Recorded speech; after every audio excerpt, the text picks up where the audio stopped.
लय व्यवस्था 14। फिर यहोवा ने मूसा से कहा, कोढ़ी के अशुद्ध रहने की विधि व्यवस्था यह है कि वह याजक के पास पहुँचाया जाए और याजक छावनी के बाहर जाए और याजक उस कोढ़ी को देखे और यदि उसके कोढ़ की विधि चंगी हुई हो तो याजक आज्ञा दे कि अशुद्ध ठहरने वाले के लिए तो अशुद्ध और जीवित परीक्षा देवदूत की लकड़ी और लाल रंग के कपड़े और छूप से ये सब के लिए और याजक आज्ञा दे कि एक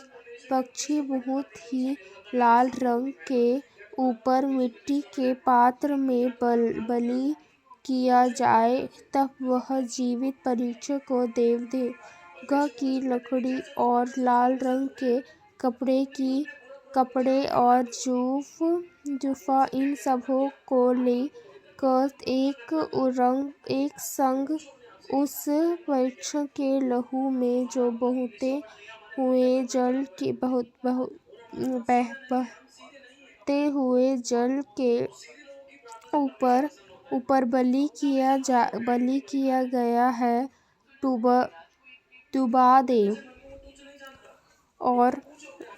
यदि कोढ़ से अशुद्ध ठहरने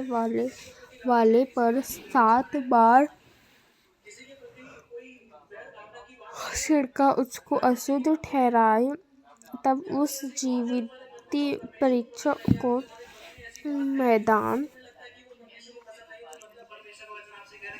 मैदान में छोड़ दे।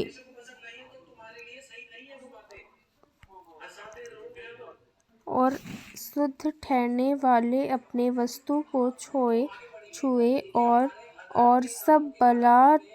उड़वाकर जल से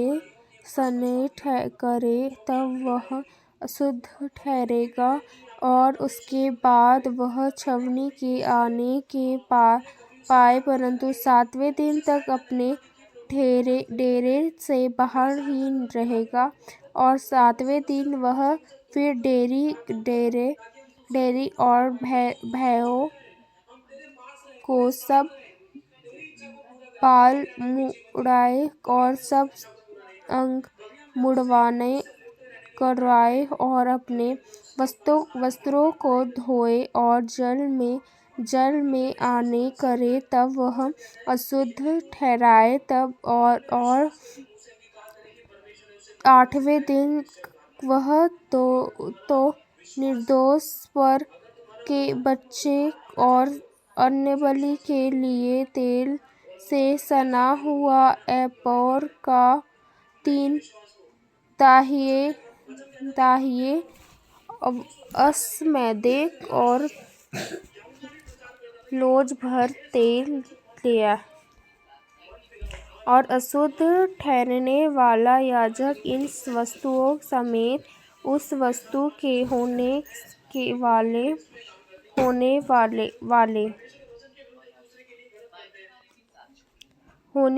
मनुष्य को देखवा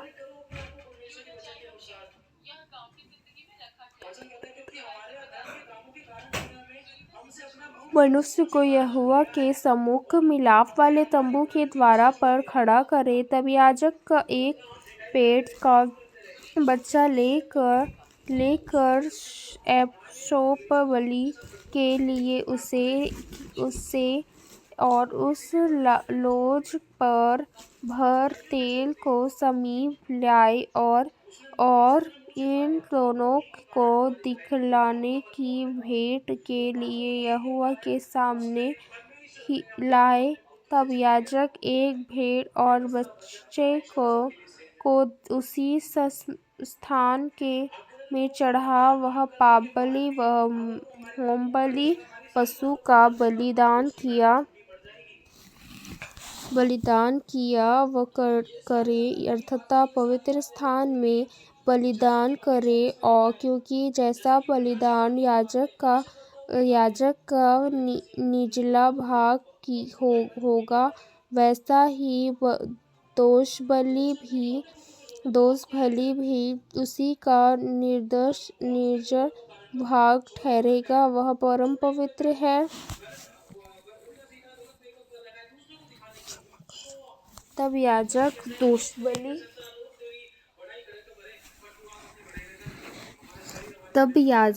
दोषबलि के लहू में से कुछ लेकर अशुद्ध ठहरने वाले के दाहिने कान के सिरे पर ऊपर और उसके दाहिने हाथ और दाहिने पाँव के अंगूठों पर जलाए, और याजक उस लोग भर तेल में से कुछ लेकर अपने बाएं हुए हाथ की हथेली पर डाले, और याजक अपने दाहिने हाथ की उंगली को अपने हथेली पर के तेल में डुबाकर उस तेल में से कुछ अपनी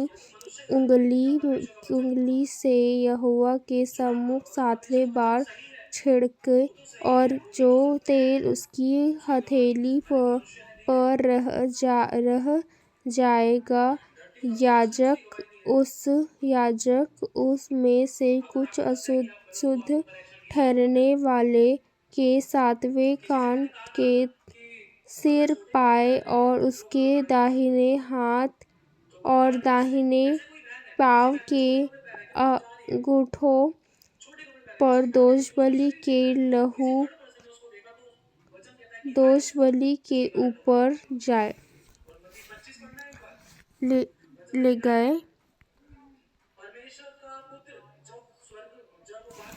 और जो तेल याजक की हथेली पर रह जाए उसको वह अशुद्ध ठहरने वाले के सिर पर डाल दे, और याजक उसके लिए यहोवा के लिए सामने प्रार्थना करे, और याजक पापबलि को भी चढ़ाकर उसके लिए जो अपनी अशुद्धता से अशुद्ध होने वाली हो प्रार्थना करे, और उसके सिर पर होमबलि पशु का बलिदान उसके और अन्य बलि समेत वेदी पर